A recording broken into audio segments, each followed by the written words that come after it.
জীবন বড়ই অনিশ্চিত।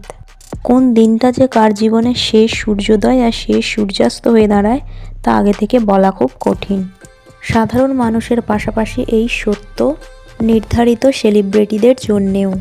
আর এই নিয়তির খেলাতেই খুব অল্প বয়সে অনেক তারকারাই নিজেদের প্রাণ হারিয়েছেন। চলুন আজ এই ভিডিওর মাধ্যমে জেনে নেওয়া যাক সেই সব তারকাদের কথা যারা খুব অল্প বয়সেই নিজেদের প্রাণ হারিয়েছেন। এই তালিকার প্রথমেই আসছে অভিনেত্রী ঐন্দ্রিলা শর্মার নাম। ঝুমুর, জীবন কাঠি ইত্যাদি ধারাবাহিকের মধ্য দিয়ে জনপ্রিয় হয়ে উঠেছিলেন তিনি।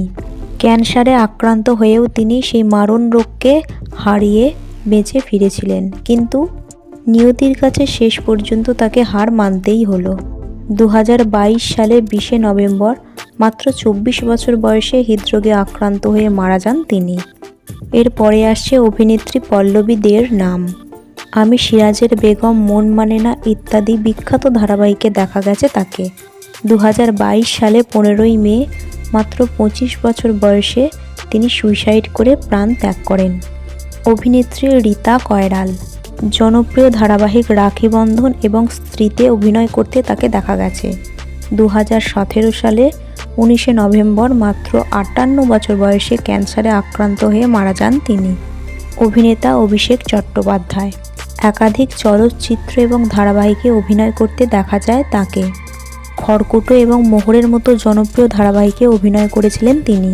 2022 সালে 24শে মার্চ হৃদরোগে আক্রান্ত হয়ে মারা যান তিনি। অভিনেতা পীযূষ গঙ্গোপাধ্যায়।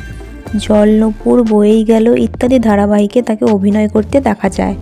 2015 সালে 20শে অক্টোবর একটি গাড়ি দুর্ঘটনায় তার মৃত্যু হয়। অভিনেত্রী সুচেতা চক্রবর্তী। 2018 সালে 16ই আগস্ট ক্যান্সার রোগে আক্রান্ত হয়ে মারা যান তিনি। অভিনেতা তাপস পাল।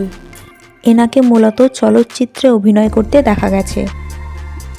তিনি তার সময়ের বহু ব্লকবাস্টার সিনেমাতে প্রধান চরিত্রে অভিনয় করেছিলেন। 2020 সালে 18ই ফেব্রুয়ারি মাত্র 61 বছর বয়সে মারা যান তিনি। অভিনেতা সিদ্ধার্থ শুক্লা। একাধিক ধারাবাহিকে নায়কের চরিত্রে অভিনয় করেছিলেন তিনি সবচেয়ে বেশি জনপ্রিয় হয়ে উঠেছিলেন বিগ বস এবং খতরো কে খিলাড়ি এই রিয়ালিটি শোতে উইনার হয়ে। 2018 সালের 2 সেপ্টেম্বর 40 বছর বয়সে হৃদরোগে আক্রান্ত হয়ে মারা যান তিনি। অভিনেতা সুশান্ত সিং রাজপুত। পবিত্র রিশতা নামক হিন্দি ধারাবাহিকের মধ্য দিয়ে তিনি অভিনয় জীবনে আসেন। এরপর বহু সিনেমাতে তিনি অভিনয় করেছিলেন। সুশান্ত সিং রাজপুত অভিনীত জনপ্রিয় সিনেমাটি হল MS ধোনি। এছাড়াও একজন দক্ষ ডান্সার এবং ফিজিক্স স্টুডেন্ট হিসাবে তিনি পরিচিত গোটা ভারতবাসীর কাছে। 2020 সালে 14ই জুন মাত্র 34 বছর বয়সে আত্মহত্যা করে মারা যান তিনি। অভিনেতা রাহুল অরুণোদয় বন্দ্যোপাধ্যায়। বাংলা বিনোদনের জগতে একটা অদ্বিতীয় নাম। একাধিক চলচ্চিত্র, ধারাবাহিক, রিয়ালিটি শো ইত্যাদিতে অভিনয় করে তিনি দর্শকের মন জয় করেছিলেন। 2026 সালে 29শে মার্চ মাত্র 42 বছর বয়সে একটি ধারাবাহিকের শুটিং করতে গিয়ে দীঘার জলে ডুবে মারা যান তিনি। সো বন্ধুরা, এই ছিল আজকের ভিডিও। এই ভিডিওটির মধ্য দিয়ে যদি আপনি কিছু নতুন তথ্য পেয়ে থাকেন তাহলে অবশ্যই চ্যানেলটিকে সাবস্ক্রাইব করে আমাদের সঙ্গে যুক্ত হয়ে থাকবেন।